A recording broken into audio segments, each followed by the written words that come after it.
자, 우리 50페이지 선행에 관하여 살펴보겠습니다. 여러분, 선행과 성화의 관계 보시면, 여러분 우리는 지금 구원의 서정 가운데 어느 단계에 있습니까? 자, 우리 구원의 서정 한번 복습해 볼까요? 처음에 뭐죠? 소, 중, 배. 그 다음에 뭐? 및, 친, 양. 그 다음에 성, 견, 영. 그죠? 그 우리 이 구원의 9가지 서정 가운데 우리는 어디에 위치해 있습니까? 성화에 위치되어 있죠. 여러분들이 거듭났으면 성화의 과정 가운데 있습니다. 그 성화의 과정은 무엇입니까? 거룩해지는 과정이죠. 이 성화의 과정 가운데 반드시 나타나야 되는 표징이 있는데 그것이 바로 선행이다라는 것이죠. 그래서 이 선행은 엄밀히 말하면 이 선행은 거듭난 사람이 할 수 있는 것입니다. 하나님을 믿게 된 거듭난 사람이 이 선행을 할 수 있게 되는 것이죠. 그래서 별잡기에 보시면 선행은 살아있는 믿음의 열매다 그랬습니다. 아주 중요한 명제입니다. 선행은 살아있는 믿음의 열매다. 여러분들이 믿음이 있습니까? 여러분들은 하나님을 믿고 있습니까? 여러분들은 거듭났습니까? 그러면 그 거듭남의 열매로, 믿음의 열매로 여러분들의 삶에 반드시 선행이 나타나야 되는 거예요. 이 선행은 착한 일 많이 하고 이 선행이 아니고 하나님의 일을 하게 되는 거예요. 하나님의 일이 선행입니다. 여러분 착한 일, 뭐 불쌍한 사람 도와주고 길거리에 배고픈 사람들 밥 주고 빵 주고 하는 이런 선행은 불신자들도 다 하는 거예요. 그것도 선행은 맞습니다. 그러나 여기에서 말하는 선행은 하나님의 일을 하고 거듭난 사람이 하나님의 영광의 목적을 두고 하는 일, 그것이 바로 선행이다라는 것이죠. 그래서 여러분 이 선행은, 믿음의 일은 거듭난 사람이라면 반드시 여러분들의 삶에 나타납니다. 목사님, 저는 그런 게 별로 안 나타나는 것 같아요. 저는 세상 사람들의 삶과 똑같은 것 같아요. 똑같이 세상의 일을 좋아하고 세상 문화를 좋아하고 믿는 자로서의 삶이 안 나타나는 것 같아요. 네, 그렇게 느껴질 수 있죠. 그러면 내가 구원받았나 또 이런 생각이 든다고. 여러분, 그게 아니에요. 여러분, 이 자리에 앉아 있다는 것 자체가 선행입니다. 이 자리에 나와서 그래도 내가 캠퍼스장이니까 아유 나오기 싫어도 또 아우 피곤하고 한숨 더 자고 싶어도 그 게으름을 뿌리치고 나온 여러분들은 선행을 한 사람들입니다. 물론 여기에 있다고 해서 다 구원받은 사람이다라고 얘기할 수는 없어요. 그러나 그것이 하나의 증거일 수 있고, 여러분들이 토요일배를 나오고 여러분들이 캠퍼스 모임을 하려고 하고 또 그런 마음에 거룩한 부담이 있다면 여러분들은 선행을 하고 있는 것이고 여러분들은 그런 믿음의 열매를 나타내고 있는 거예요. 이런 부분에서 어떤 사람은 많은 열매를 맺을 수 있고 또 어떤 사람은 작은 열매를 맺을 수 있어요. 그러나 분명한 것은 작은 열매라도 맺는다라는 것이죠. 넘어가서 그러면 범죄인, 그럼 이 범죄인이라고 표현이 좀 그렇긴 한데 세상 사람들이죠. 이 세상 사람들의 선행은 무언가? 여러분 간디 같은 사람의 선행들을 보십시오.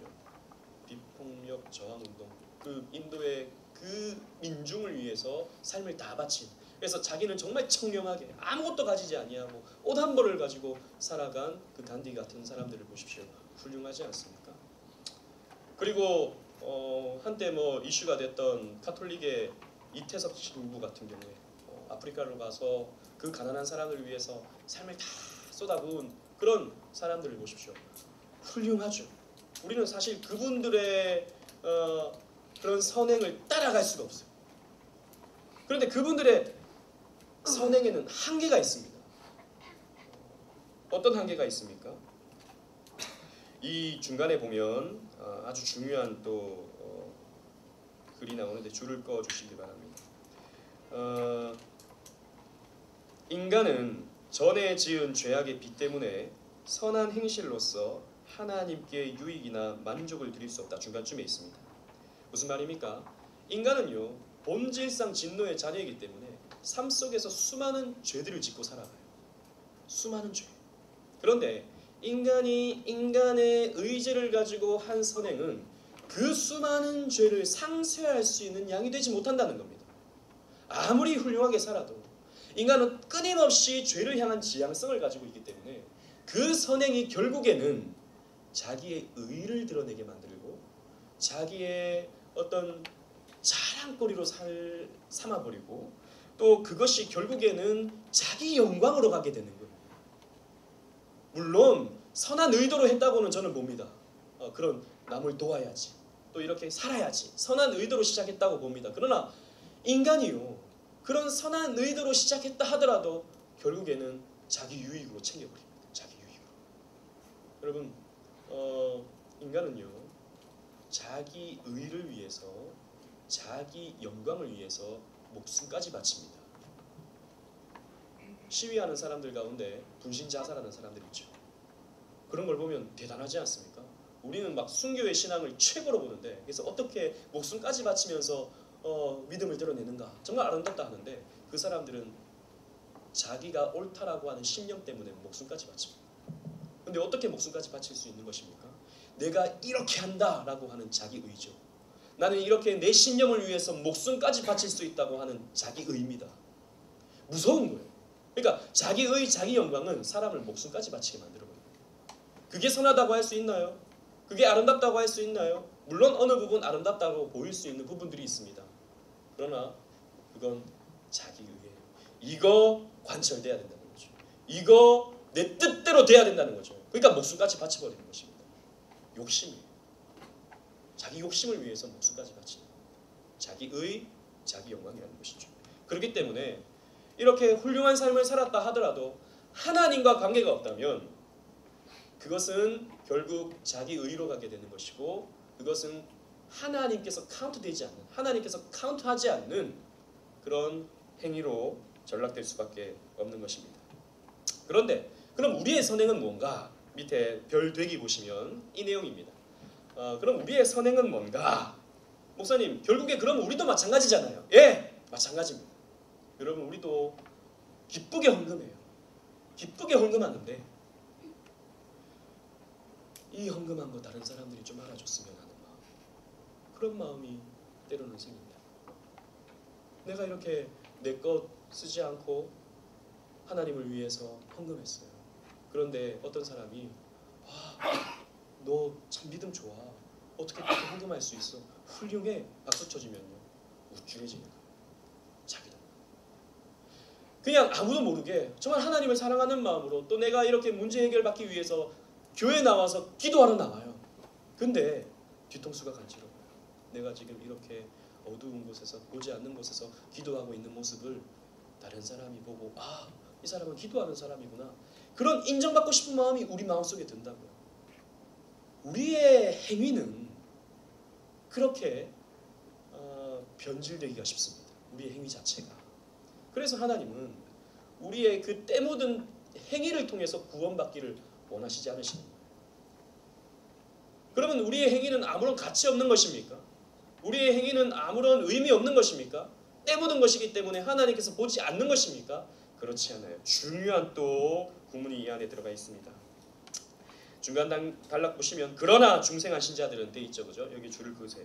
그러나 중생한 신자들은 하나님께서 그리스도를 통해서 받아들였으므로 그들 선행도 역시 받아들이신다라는 것이죠. 무슨 말입니까?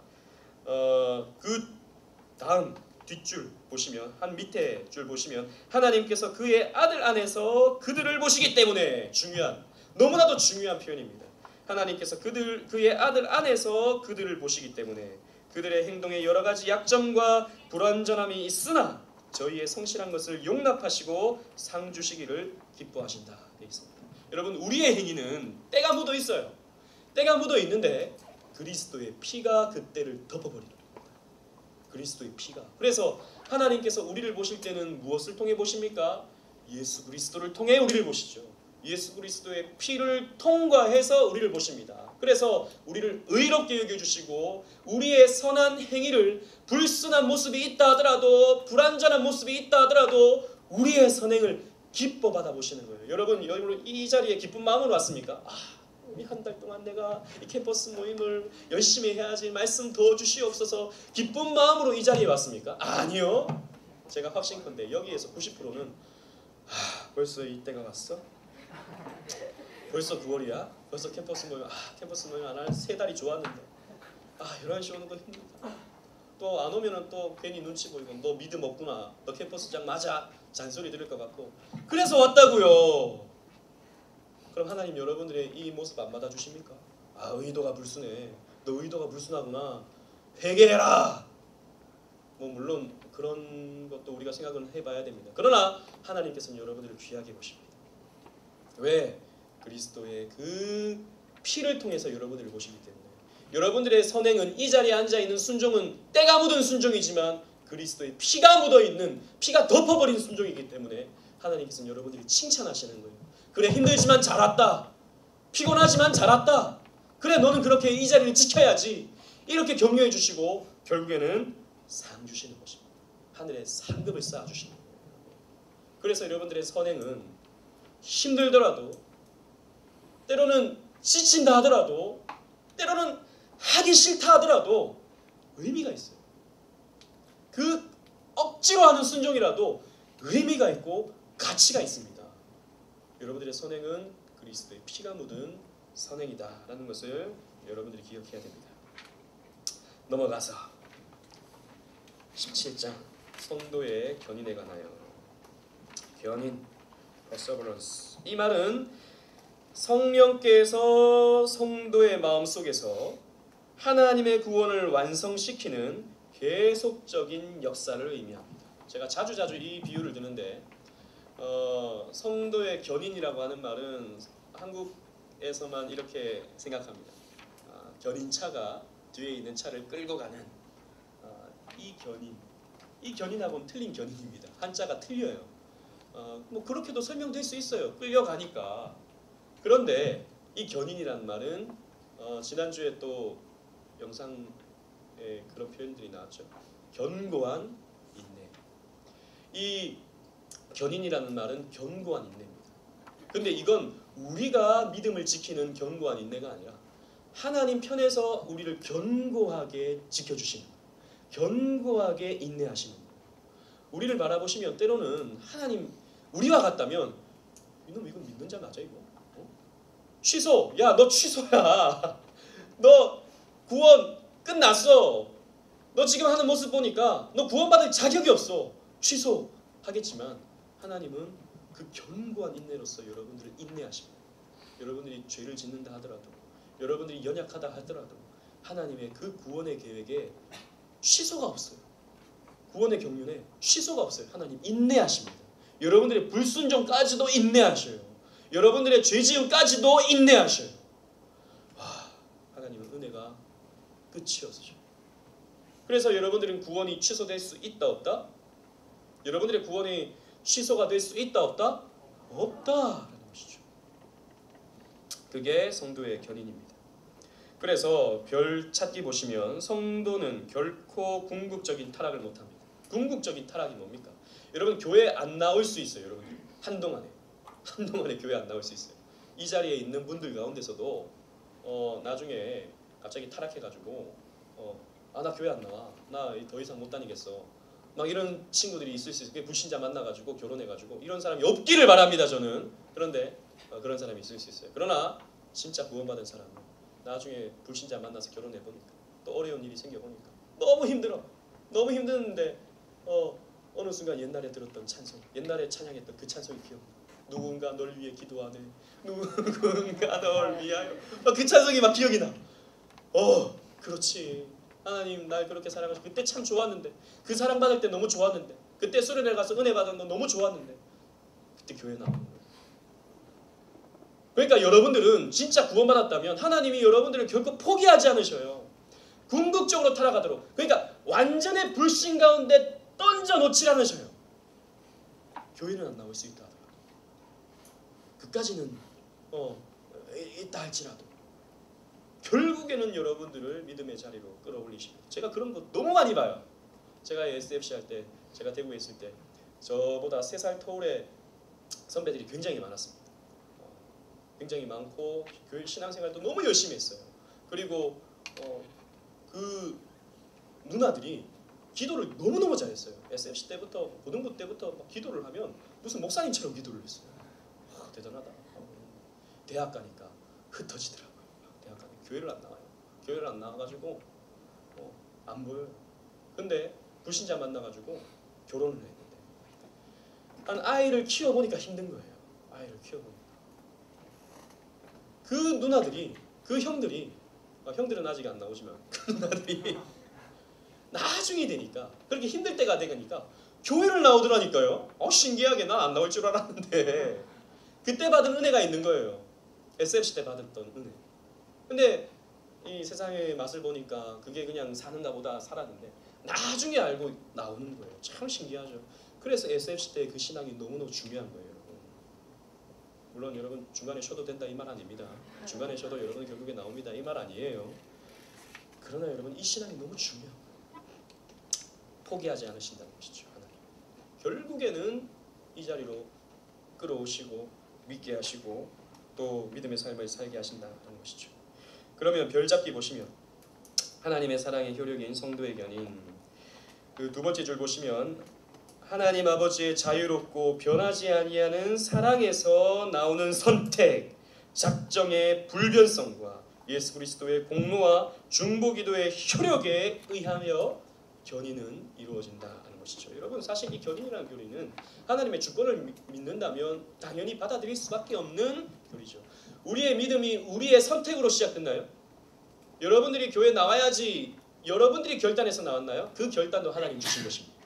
그러니까 하나님의 선택과 그 하나님의 작정과 그 하나님의 부르심과 그 하나님의 거듭나게 하심과 이 모든 것이 하나님 것이라고요. 믿게 한 것도 하나님의 선물이라고 그랬잖아요. 하나님이 다 하신다고요. 그러니까 우리가 믿기 싫어라고 한다 하더라도 하나님이 그 믿음으로 여러분들을 끌고 가시기 때문에 결국에는 이 견인은 우리의 삶 속에서 적용될 수밖에 없는 거예요. 그리고 그리스도께서 우리를 위하여 중보하시죠. 누군가 널 위하여 기도하네. 중보하시죠. 그 중보로 말미암아 우리의 신앙이 이루어져 가는 것이기 때문에 우리가 선택할 수 있는 게 없다고요. 우리가 싫다고 해서 안 믿어지는 것이 아니라고요. 그러니까 견인은 논리적으로 당연히 이루어질 수밖에 없는 것이고 우리의 삶에 적용될 수밖에 없는 것입니다. 그런데 별대기 보시면 궁극적 구원 안에 있는 하나님의 징계. 무슨 말입니까? 하나님의 자녀이기 때문에 하나님의 자녀로서 더 신실하게 살아가게 하시려고 하나님은 그 견인 가운데 징계를 허락하십니다. 굉장히 중요한 거예요. 여러분, 하나님이 여러분들을 궁극적으로 심판하지 않으십니다. 여러분들이 죄 지었다고 해서 여러분들을 궁극적으로 심판하지 않으셔요. 그러나 징계는 있죠. 여러분들이 죄 가운데 살아가게 될 때, 여러분들이 아무런 생각 없이 하루하루를 살아갈 때 하나님은 여러분들을 징계하십니다. 삶의 고난들을 허락하시죠.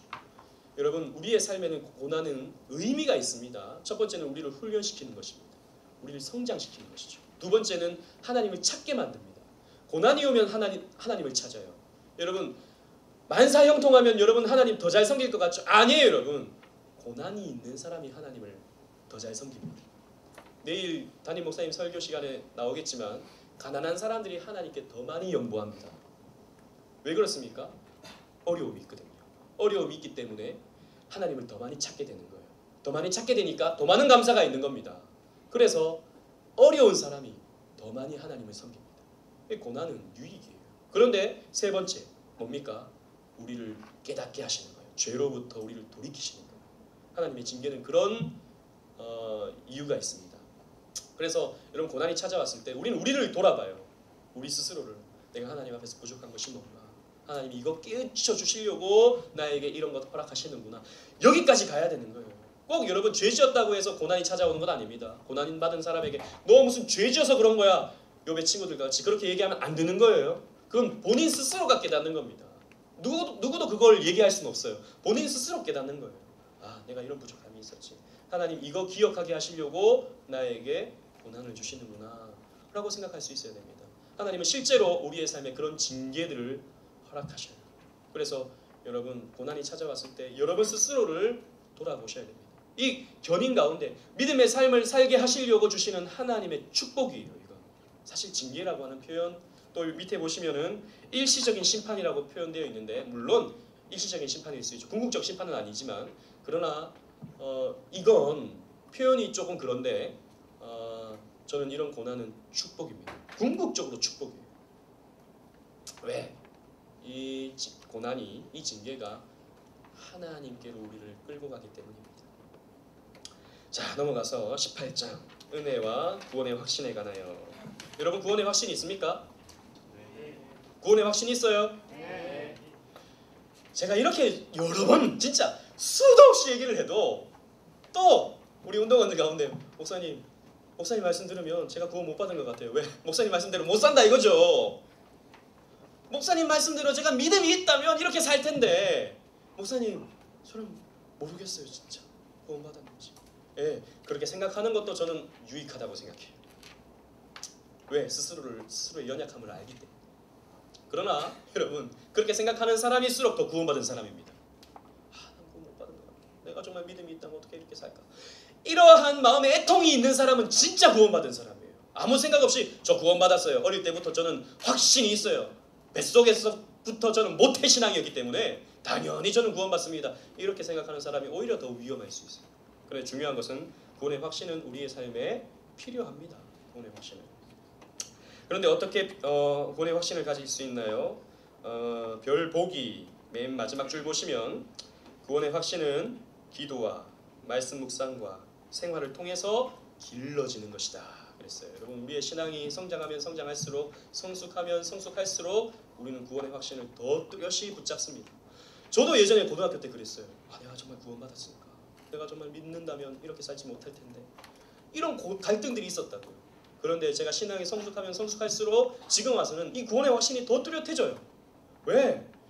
이 구원의 확신을 나에게서 찾는 것이 아니라 이 기도와 말씀 묵상과 또 신앙생활의 연륜을 통해서 하나님께 두는 것이구나 라는 것을 배우기 때문이에요. 자, 우리 보겠습니다. 중생한 자와 중생하지 못한 자의 소망. 중생하지 못한 자들은 하나님의 은혜와 구원을 소유하고 있는 것처럼 거짓된 소망과 육적인 망상으로 자기를 속일 수 있다. 여러분 중요한 거예요. 구원의 확신을 가진 사람 중에 거듭나지 못한 사람이 있습니다. 그런데 이런 사람은 구원을 소유하고 있는 것처럼 거짓된 소망과 육적인 망상으로 자기를 속이면서 구원의 확신을 가진 사람이 있다는 것이죠. 그러니까 어릴 때부터 학습된 구원의 확신 이런 게 있다는 것이죠. 그리고 자기의 종교 생활로부터 확인되는 구원의 확신. 그러니까 나 교회 다니니까 나 구원 받았어 라고 하는, 나 헌금해, 자기의 행위를 통해서 확신케 되는 그 구원의 확신, 거짓입니다. 거짓이에요. 여러분 이렇게 종교 생활하는 사람들이 너무나도 많습니다. 사실 이런 것들은 다른 종교에서 다 가질 수 있는 종교적 확신이죠. 불교에도 자기들이 성불한다라고 보는 것이죠. 그렇죠? 이슬람교에도 하나님의 그 율법을 자기들이 순종함을 통해서 자신들은 구원받고 천국 간다라고 믿습니다. 그런 확신들, 종교적 확신들입니다. 이게 기독교 안에서도 있다고요. 잘못된 것이죠. 그러나 이러한 소망은 사라지고 만다. 돼 있죠, 그죠? 거기 밑줄을 촥촥촥 끄셔. 이런 소망은 사라질 수밖에 없고, 이런 소망은 흔들릴 수밖에 없어요. 왜? 완전치 않기 때문에. 불안해요. 그러나 보시면 주 예수를 참으로 믿으며 성실하게 그를 사랑하고 그 앞에서 모든 선한 양심을 따라 행하려고 노력하는 사람은 이 세상에서 그들이 은혜의 자리에 있다는 확신을 가질 수 있다. 은혜의 자리에 있다는 것.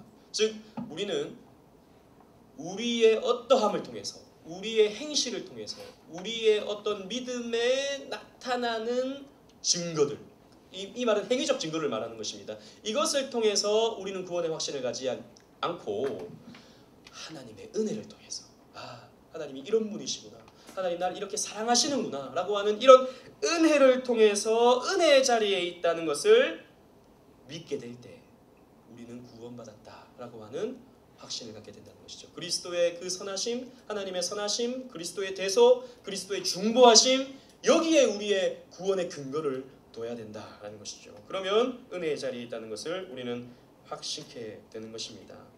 그래서 이것을 어떻게 그럼 우리는 받을 수 있는가? 별잡기 보시면 성령 안에서 구원의 확신에 도달할 수 있다. 즉 중간에 보시면 하나님께서 그에게 값없이 주신 것 성령을 통해 구원의 확신을 가질 수 있다라는 것입니다. 사실 이건 신비입니다. 말로 표현할 수 없어요. 구원의 확신을 어떻게 가집니까? 성령을 통해서 가질 수 있다는 것이죠. 그러면 성령께서 어떤 역할을 하시는가? 성령께서는 말씀을 믿게 하시는 것이죠. 여러분 하나님 믿으십니까? 하나님 믿으셔요? 성경 말씀이 진리라는 것을 믿으십니까? 성경 말씀대로 다 사냐라는 것을 묻는 것이 아닙니다. 성경 말씀이 진리라는 것을 여러분 믿으십니까? 그러면 여러분들은 성령 받은 사람이고 그 성령께서 여러분들을 그 구원받았다라고 하는 확신을 여러분들에게 주십니다. 이 확신은 내가 뚜렷하게 질 수 있는 게 아니에요. 내가 구원받았다라고 하는 그 믿음입니다. 믿음. 그러나 별대기 보시면 잠깐 동안 흔들릴 수 있으나 반드시 소생하는 구원의 확신. 이게 중요합니다. 이 구원의 확신은 잠깐 동안 흔들릴 수 있다는 것이죠. 왜? 우리는 연약하기 때문에. 그래서 참된 신자가 구원의 확신을 가지고 있으면서도 때로는 여러 가지 모양으로 흔들리기도 하고 자신의 연약함과 게으름으로 약해지기도 하고 중단될 수도 있다. 무슨 말입니까? 나 구원 못 받았어 라고 갈 수도 있다는 것이죠. 그러나 그것이 구원 못 받은 것이 아니라는 겁니다. 그건 자신의 연약을 통해서 갖게 되는 마음이라는 것이죠. 그렇다고 해서 구원이 취소되는 것 아니에요, 여러분. 여러분들이 구원의 확신이 없다고 해서 구원 못 받는 것이 아니라는 것입니다. 이건 우리가 연약하기 때문에 감정적으로 갖게 되는 마음이라는 것이죠. 그러나 중요한 것, 그러나 그들이 하나님의 씨와 그 믿음의 씨와 믿음의 생활과 그리스도와 형제에 대한 그 사랑과 믿음의 진실성, 의무에 대한 양심 같은 것들을 여전히 가지고 있다.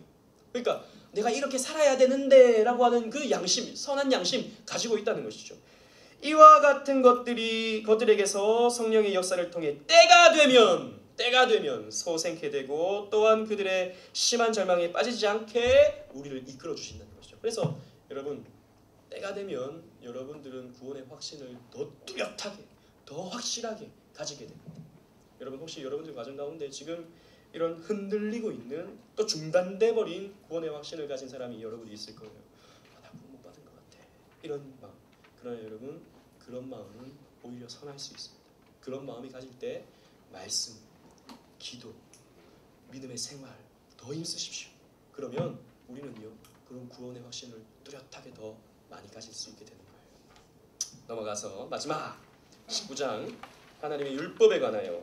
여러분 율법은 하나님께서 우리에게 주신 이렇게 살라라고 주신 법이죠. 사실 하나님께서 아담에게 처음 주셨던 그 행위 언약 자체도 율법이었습니다. 그죠? 그러나 인간은 이 율법을 온전히 지키지 못했죠. 그래서 타락해 버렸습니다. 그러나 하나님은 우리에게 이 율법을 계속해서 주시는 것이죠. 그래서 우리가 어떤 존재인지를 깨닫게 하시고 어떠한 삶을 살아야 하는지를 하나님은 말씀해 주십니다. 아담이 그 별 찾기 보시면 하지만 중간에 두 번째 단락에 하지만 아담이 타락한 후에 이 율법은 의에 관한 완전한 규율로서 계속해서 존속하게 되었다. 여러분 행위 언약은 아담이 실패했지만 행위 언약이 그렇게 실패했다고 해서 완전하게 없어진 것은 아닙니다. 하나님은 모세 시대에 모세에게 율법을 주심을 통해서 우리에게 행위 언약을 계속해서 요구하시죠. 그러나 은혜 언약 아래에서 이 행위 언약을 우리에게 주신다는 것을 우리는 기억해야 됩니다. 여전히 우리는 지켜야 할 의무가 있고 규율이 있는 거예요. 넘어가서 그럼 뭡니까? 별잡기 보시면 59페이지 도덕법, 의식법, 재판법입니다. 구약 성경에 나타나는 율법들입니다. 도덕법은 뭐냐? 쉽게 말해서 10계명이에요. 10계명. 도덕법은 10계명이에요. 모든 인류가 지켜야 할 당위적 의무로서의 법. 이게 도덕법입니다. 그래서 우리 10계명 하고지고 헌신 예배 때 계속 나누고 있죠. 그죠? 이 인간은 이렇게 살아야 되는 거구나 라는 것을 근본적인 인간의 의무에 대해서 배우게 되는 것이죠. 그리고 의식법은 뭐냐면 제사법입니다. 제사법.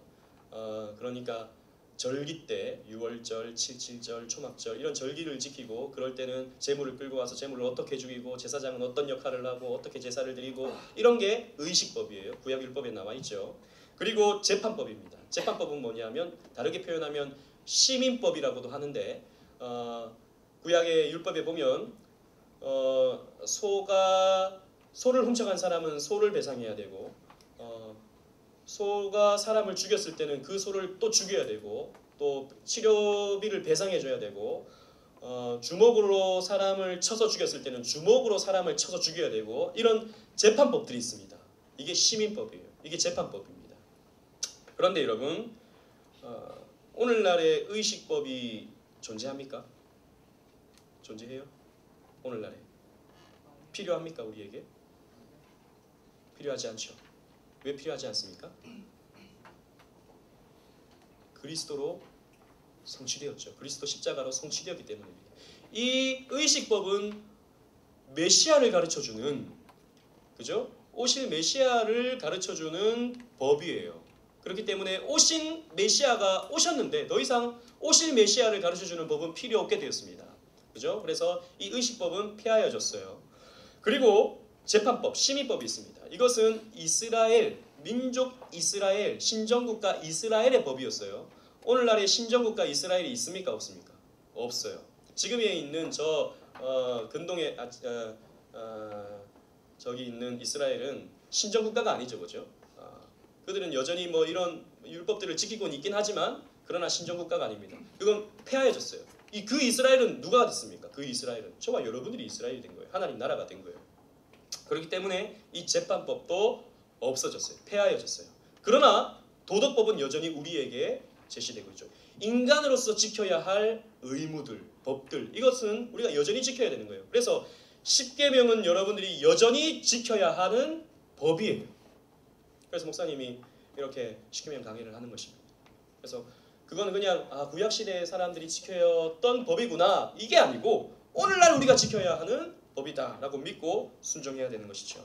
맨 밑에 보시면 하지만 도덕법은 의롭다 하심을 받은 사람이나 그 밖에 다른 사람 모두 영원히 순종하도록 하셨다. 십계명입니다. 또 맨 밑에 보시면 예수 그리스도는 이 의무를 복음 안에서도 조금 더 폐하지 않으시고 오히려 더 강화하셨다. 예를 들자면 가늠하지 말지니라 라고 십계명에서 말씀하고 있는데 예수님은 여자를 보고 음욕을 품은 자마다 다 가늠하는 사람이다 다 말씀하셨죠. 그러니까 십계명을 더 확장시키셨죠. 그리고 십계명에서 사람을 사랑하라고, 그러니까 십계명에 사실 하나님 사랑, 이웃 사랑인데 사랑하라고 말씀하셨지만 나는 너에게 이르노니 이웃을 위하여 억지로 오리길 가자면 십리길 동행해주고 또 겉옷을 달라 하면 속옷까지 내어주고, 그러니까 그 십계명을 더 확장시키신 거예요. 예수님 더 크게 지키고 더 확실히 지켜야 된다라고 하는 것을 예수님께서 말씀하셨습니다. 그래서 별대기 보시면 행위 언약과 성도, 율법의 용도에 대해서 이렇게 설명해주고 있는데 네 번째 줄 보시면 죄로 더럽혀진 것을 발견하여 라고 되어 있습니다. 여러분 이게 율법의 제1용도입니다. 죄를 발견하는 것이죠. 그리고 다음 줄 보시면 그리스도를 더욱 확신하게 된다. 제2용도, 그리스도께로 우리를 인도하는 것이죠. 그리고 다음 줄 보시면 그들의 부패성을 막는 데 사용된다. 이게 제3용도입니다. 여러분 칼빈이 말한 율법의 3용도가 여기에 녹아져 있는 거예요. 칼빈의 기독교 강요에 있는 율법의 3용도가 이 웨스트민스터 신앙고백서에 녹아져 있는 것입니다. 칼빈은 세 가지를 얘기했죠. 죄를 깨닫게 해준다. 율법은 인간이 죄를 깨닫게 해준다. 죄를 폭로하는 거예요. 십계명은 여러분들이 죄인이다 라는 것을 가르쳐주는 거예요. 제가 자주 설명했지만 십계명 하나라도 여러분들이 완벽하게 지킬 수 있습니까? 없어요. 없어요. 어떤 사람은 나는 잘 지켰어 라고 할 수 있겠지만 그건 십계명의 의미를 잘 모르는 사람입니다. 목사님이 이 십계명을 여러분들이 강의할 때 여러분들은 발견할 거예요. 나 이거 못 지키는구나. 못 지켜요. 못 지켜요. 그래서 우리는 죄인이다. 하나님의 은혜가 필요한 죄인이다 라는 것을 가르쳐주는 거예요. 두 번째 용도, 그래서 이 죄인이 이 죄를 해결하려면 어떻게 해야 됩니까? 그리스도께로 우리를 끌고 가는 것이죠. 이 율법이. 그래서 갈라디아서에 율법은 그리스도께로 인도하는 몽학 선생, 요즘 나온 개혁 성경에 개혁 개정 성경에는 초등 교사다. 초등학교 교사, 어린아이를 가르쳐주는 그리스도께로 데려가는 초등 교사다 가르쳐주는 거예요. 그리스도께로 우리를 인도해 주는 겁니다. 제3용도 뭡니까? 바른 삶을 살게 해주는 거예요. 우리의 부패성을 막아주는 거예요. 이 율법을 지킴을 통해서 거룩한 사람으로서의 삶을 살게 만들어주는 거예요. 완벽하게 지키지는 못하지만 그 율법을 지키려고 애씀을 통해서 거룩하게 만들어주는 거예요. 우리를. 그래서 율법은 여전히 지켜야 되는 거예요? 지키지 않아도 되는 거예요? 지켜야 되는 거예요. 제사법, 의식법, 시민법, 이 재판법은 우리가 지키지 않아도 되는 거지만 이 근본적인 법인 도덕법, 이 십계명은 우리가 지켜가야 되는 거예요. 그리고 성경에서 우리에게 가르쳐주는 여러 가지 의무들과 요구들을 우리는 지켜가야 되는 거예요. 그런 걸 통해서 우리는 더 성숙해지는 것이죠. 혹시 질문 있습니까?